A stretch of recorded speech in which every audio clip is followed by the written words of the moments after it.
All right, so today, there goes my assistant. Don't let her hear that, she'll probably kill me. Anyways, she's not coming back. Coast is clear. So, today, I'm out in the backyard smoking a pork shoulder bone-in. And, yeah, it's been on for about 5 hours so far, if I think my timing's right. But one of the sides that I want to have with it later this evening is some fried apples. And I found this recipe, and I ain't never made fried apples before, but we're gonna give it a shot. And it says cinnamon, sugar, 6 Granny Smith apples, and we should be good to go. And that, so we are gonna see what we got. And I already before I turn the whole magic of the camera and everything on, I've already cut and peeled the apples. And if you ain't got yourself one of these handy little gizmos that just spins around and makes some racket and peels them, yeah, boy, you're missing out. And then one of these cores and apple slicers, so that makes life a little easier. You know, get a bowl full of apples.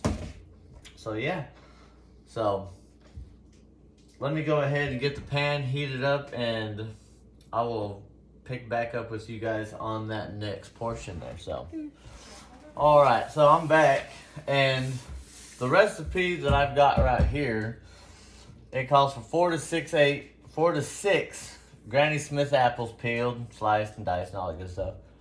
Half cup of sugar, 1/8 teaspoon of ground nutmeg.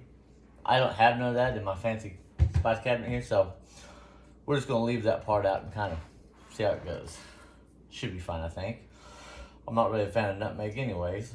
Half cup of butter and 2 tablespoons of cinnamon.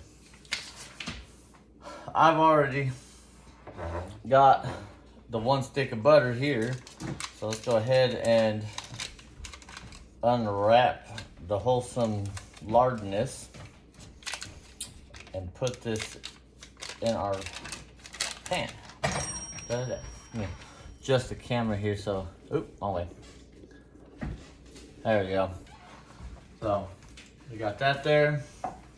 We're gonna get that melted around. We'll turn it down just a little bit. This fancy electric ovens here.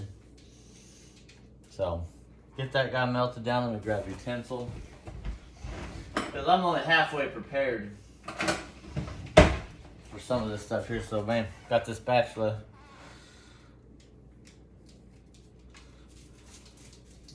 Try to get that melted down a little bit.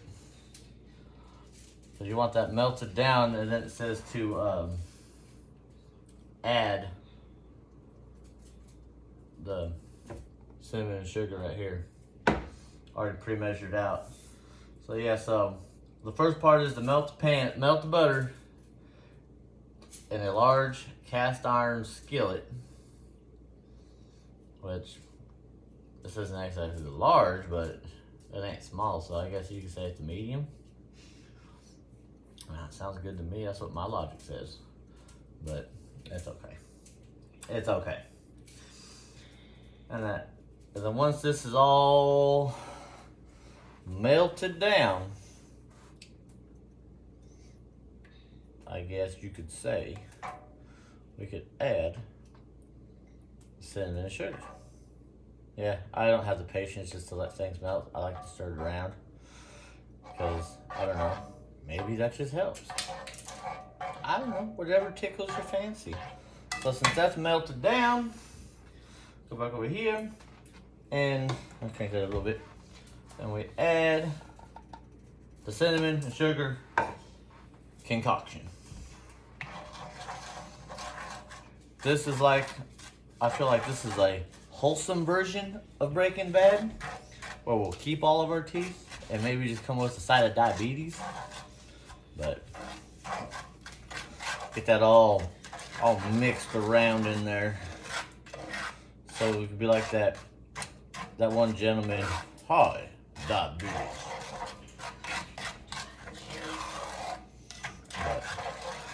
It's okay.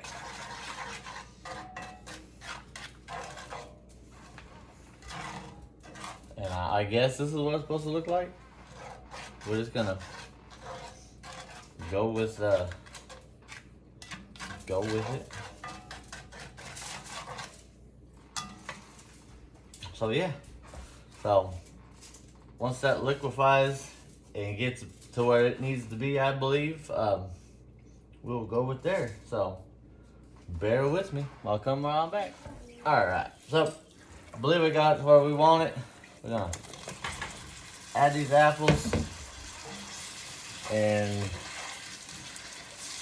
I guess gently stir it around. See what we got. I mean, hell. And this process right here, it says you're supposed to do it for 6 to 8 minutes.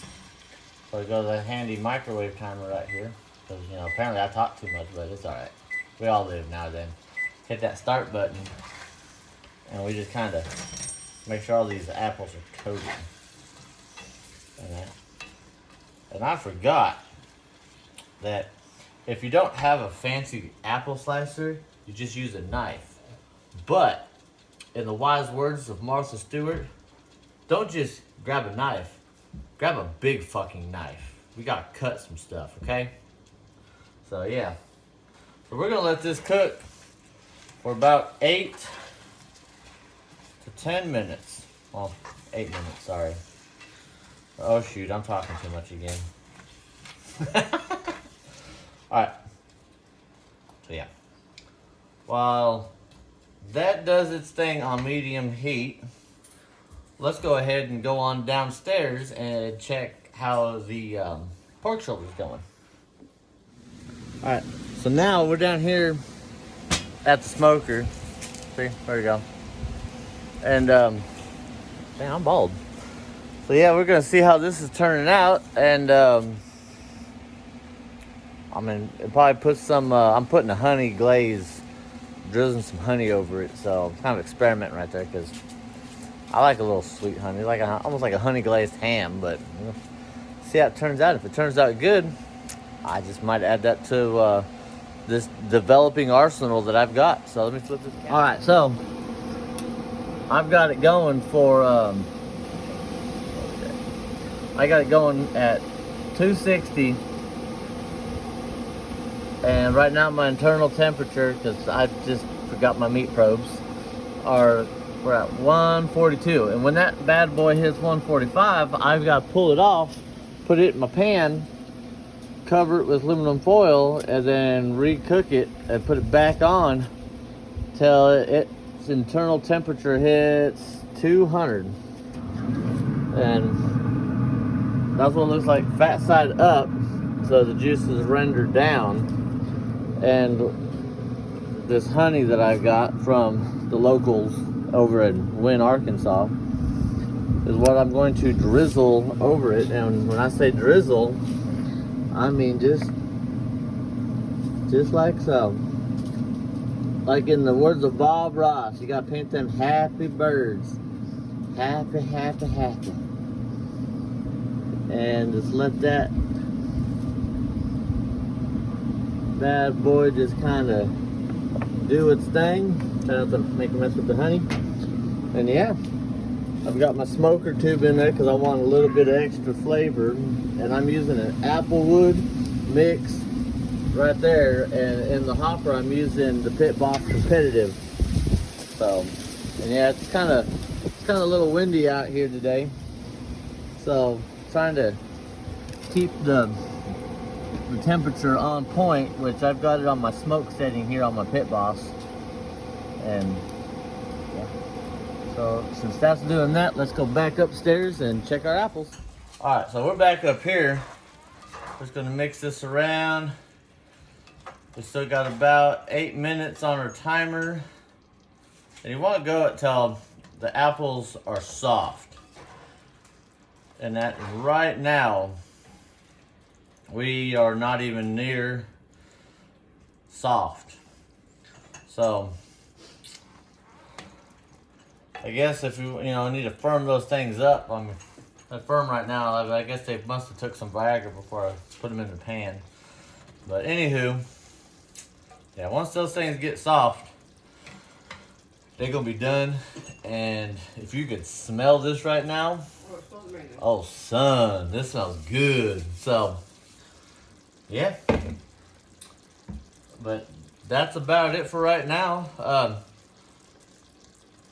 I'll catch you guys up downstairs on the next step when it happens, and when these fried apples right here are done, I'll come back to you to show you the finished product. So, alrighty.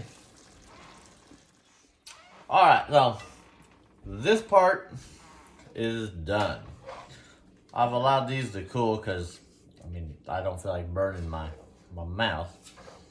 But they came out pretty good for the most part, so let's go ahead and give that guy right there a try. Oh yeah, God bless, that good. Have me another one. Be a little fat kid right now. Yep. Oh yeah. I definitely recommend that recipe. Like I said, again, the recipe calls for, I just Googled it, and I found the best one I thought I'd like. So the recipe again calls for 6 granny apples, cut, sliced, and peeled, half cup of sugar, 1/8 ground nutmeg, which I did not put that in there because I don't really care for nutmeg. That calls for a half cup of butter, which turns out to be about 1 stick, whole stick. And then 2 tablespoons of cinnamon. Melt the butter in your skillet. Once it's all melted, add your sugar, cinnamon, nutmeg, stir it all until it dissolves. Add your sliced apples, cooks down about 8 to 10 minutes. And then you can serve it immediately, or you can let it cool and serve them then. So yeah, so this part of the meal came out pretty good. So yeah, let's go down and check our smoker to see how that step's going. Alright, so I got my lovely assistant here to man the camera. So now the next step, we gotta take this thing out and put it in our pan here. It's nothing fancy, just a pan. And yes, I'm just that right there, and put it in our pan just like so. Drizzle a little bit more of this fine cold, should have left it inside, honey over it. And that, so it should turn out to be pretty well. Get that there, try to make a mess, get a whole bunch of smoke in my eyeballs. Take the foil, let's tent it over. I ain't a professional at this, putting foil over things. And I don't really know what that accomplishes, but it does something. And we're gonna roll that. I think it kind of locks in some of the moisture. Set that in there.